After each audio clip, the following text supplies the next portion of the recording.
এবং দক্ষিণে জাতি দিগত্তর নক্তবার জ্ঞান উৎপন্ন হোক। এই যে প্রকল্পের ফাইল উনি তুলে দিচ্ছেন, আমরা আমি ফুরে ফেললাম মহাদা তার ফুরে ফেললাম আমার সাথে কথা তো ওই যে সেটা মহামান্য বাংলা ধন্যবাদ জ্ঞাপন করে সম্মানিত অতিথিবৃন্দের হিল চাঁদিনী বৌদ্ধবিহারের যে জমি বরাদ্দর বিষয়টা আছে, যেটা নির্মাণের বিষয় যেটা আছে, এটা আমরা করে দিব, এটা আমরা আশা দিচ্ছি। কারণ এটা আমাদের নির্বাচনের আগে একটা কমিটমেন্ট ছিল এবং আপনার বৌদ্ধবিহারে আমার যাওয়া অনেকবার সুযোগ হয়েছে, আমি অ্যাটলিস্ট দুবার যাওয়ার সুযোগ হয়েছে এবং আপনাদের সমস্যাগুলো কথাগুলো শোনার সুযোগ হয়েছে। কাজেই এই কাজটা আমরা করে দেবো, কিন্তু এটা আমাদের নৈতিক দায়িত্ব, যেটা হলো সকলের কিন্তু ধর্ম পালনের একটা জায়গা দরকার এবং যে বললেন ভান্তে যেটা বললেন নৈতিক শিক্ষা দেওয়ার একটা জায়গা দরকার। আপনারা যারা এই যে কমিউনিটিতে আপনারা বাস করেন, এখানে আমি প্রতি বছরই আসি, আমি একটা কথা বলি, আমি আপনাদের প্রোগ্রামগুলোতে আসি, আমার মনের মধ্যে একটা প্রশান্তি কাজ করে।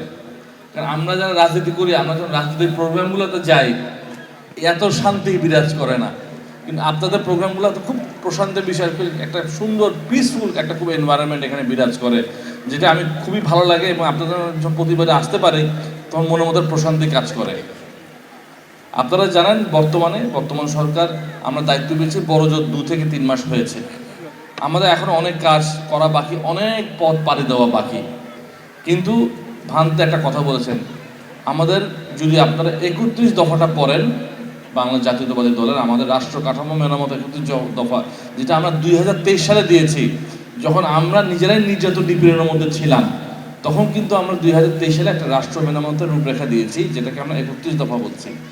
ওইটার দ্বিতীয় দফাটাই ছিল হচ্ছে যেটা ভান্তে বললেন রেইনবো নেশন। রেইনবো নেশন মানে হচ্ছে রংধনু রাষ্ট্র। কনসেপ্টটা এসছে সাউথ আফ্রিকা থেকে। সাউথ আফ্রিকা দক্ষিণ আফ্রিকাতে যখন কৃষ্ণাঙ্গ শ্বেতাঙ্গের মধ্যে একটা সমস্যা বিরাজ করছিল, যখন দেশকে একত্রিত করতে হবে, তখন কিন্তু এই কনসেপ্টটা চলে আসছে রংধনুর রাষ্ট্র। রংধনুর মানেটা কি? রংধনুর রং কয়টা? 7টা রং। রংধনু যে 7টা রং, এই 7টা রং থেকে যদি আপনি একটা রং সরিয়ে ফেলেন, রংধনু আর রংধনু থাকে না। কারণ আমরা জানি 7টা রঙের রংধনু। এবং আমাদের এই যে বাংলাদেশ, এখানে বিভিন্ন ধর্মের মানুষ আছে, গোত্রের মানুষ আছে, চিন্তার মানুষ আছে, লিঙ্গের মানুষ আছে, সকলে মিলেই বাংলাদেশ। বাংলাদেশ কিন্তু একটা, মানে রংধনু একটা, রং হলো 7টা। কাজে এই রংধনুর একটা রং হলেন আপনারা, আমাদের বৌদ্ধ সম্প্রদায়ের ভাই বোনেরা, আপনারা যারা আছেন। এবং আপনাদেরকে আমরা বাইরে রেখে রাষ্ট্র গঠন করা আমাদের পক্ষে সম্ভব না। আপনাদেরকে নিয়ে, সকলকে নিয়ে আমাদের রাষ্ট্র গঠন করতে হবে। আপনার যে ধর্মীয় স্বাধীনতা, এটাকে আমার রক্ষা করতে হবে, এটা আমার দায়িত্ব। প্রতিটি নাগরিকের দায়িত্ব হচ্ছে অন্য নাগরিকের এবং আমার পাশে যে নাগরিক আছে তার যে ধর্মীয় যে অধিকার আছে সেটাকে রক্ষা করার দায়িত্ব কিন্তু আমার। সেটার ক্ষেত্রে আমরা যেটা করার সেটা করব। আমরা দায়িত্ব নিয়েছি, বেশি দিন হয় নাই, একটু সময় ধীরে ধীরে সব সমস্যার সমাধানগুলো আমরা করার চেষ্টা করব।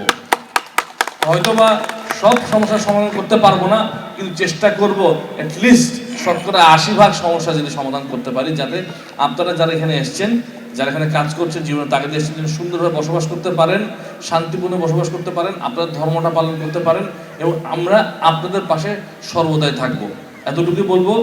আর আজকের দিনটা খুবই গুরুত্বপূর্ণ দিন। আজকে গৌতম বুদ্ধের জন্মদিন। আজকে উনি বৌদ্ধত্ব লাভ করেছেন এই দিনে। কাজে এটা খালি বৌদ্ধ ধর্মের জন্য নয়, কিন্তু পুরো জাতি, পুরো বিশ্বের জন্য এটা বিশাল একটা খুব সিগনিফিকেন্ট দিন। কারণ গৌতম বুদ্ধ যে শান্তির বার্তা নিয়ে এই পৃথিবীতে এসেছিলেন, এই শান্তির বার্তাটাই কিন্তু সকল জায়গায় দরকার। এই শান্তির যে মেসেজটা, এটা আমাদের কিন্তু অনুধাবন করতে হবে, বুঝতে হবে। এবং বৌদ্ধ ধর্ম সম্বন্ধে আমি যেটা ছোটবেলা থেকে পড়ে আসছি, বৌদ্ধ ধর্মের কিন্তু একটা মূল ফাউন্ডেশন হলো শান্তি, শান্তি, শান্তি। কাজে সকলেই আমরা আশা করি এই যে ধর্মের যে মূল্যবোধটা, এটা আমরা নিজেরা যেন ওটাকে অনুধাবন করি, এটা নিজেদের মধ্যে নেই এবং এটা জীবনে, আমাদের জীবনে কাজে লাগাই। গৌতম বুদ্ধের শিক্ষাকে যেন আমাদের নিজেদের জীবনে আমরা কাজে লাগাই। কাজে এতটুকুই বলবো। আর একটা কথা বলবো, আপনারা কোনো শঙ্কায় ভুগবেন না, নিরাপত্তাহীনতা ভুগবেন না। আমরা সর্বোচ্চ চেষ্টা করব আপনাদের পাশে থাকা।